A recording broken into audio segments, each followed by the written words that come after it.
Hello guys, welcome to all of you. Let us see a question asked in GATE 2016 related to maximum power transfer theorem.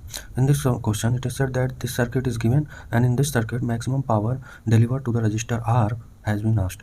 So let us see how can we find out the maximum power transfer to resistor R in watts. So this is the circuit given to us. As we know that for maximum power transfer theorem, maximum power will be transferred to the load R when R will be equal to the RTH of this equivalent Thevenin circuit, and that maximum power will be equal to VTH square upon 4 RTH. So first of all, let us see how can we calculate the VTH of the circuit. For calculation of the VTH, we have removed this load from the circuit and open circuited it, and we assume that VTH voltage will be across this star or between these two nodes. For the calculation of the VTH, we have assumed this is loop 1 and this is loop 2. In loop 1, we apply voltage divider rule since the current delivered by this voltage source will be in this loop only.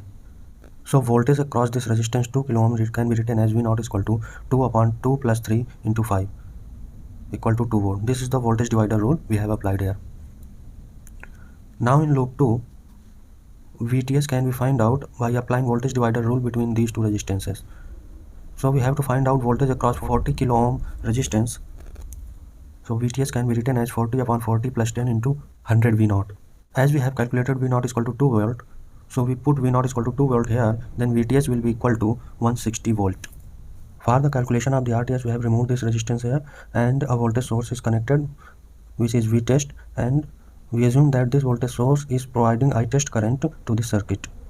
For the simplification of the circuit, we have assumed that this VTest voltage will be equal to 1 volt. So RTH can be written as VTest upon ITest. As VTest has been assumed 1 volt, so RTH will be equal to 1 upon ITest. Find out RTH, we have to calculate ITest value here only. In loop 1, we can see that there is no voltage source connected. As for the calculation of the RTH, we have short circuited this 5 volt voltage source here. So here 5 volt voltage source is short circuited, and since no voltage source is connected in this loop, so no current will flow in this loop. So here V naught is equal to 0 volt.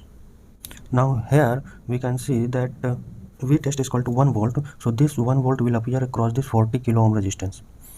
So current in this resistance will be equal to 1 by 40 milliampere. You can see here that V naught value is 0 as we have calculated here. So this will be 100 V naught equal to 0. 0 means it will be short circuited. So this voltage source will be short circuited in this circuit. If we replace this voltage source by this short circuit terminal, then this 1 volt will appear across this 10 kilo ohm resistance also. So current in this 10 kilo ohm will be 1 upon 10k. Now we can see that this ITest current is distributing in this 10 kilo ohm resistance and 40 kilo ohm resistance. So ITest will be equal to 1 by 40 current in this branch plus 1 by 10 here current in this branch.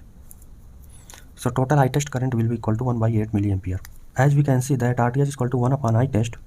So RTH can be written as RTH is equal to 1 upon ITest. That will be equal to 8 kilo ohm here. So maximum power transfer to load R will be equal to VTH square upon 4 RTH. So we put values of VTH and RTH, then we get 0.8 watt. So in this question, maximum power that can be delivered to resistance R will be equal to 0.8 watt.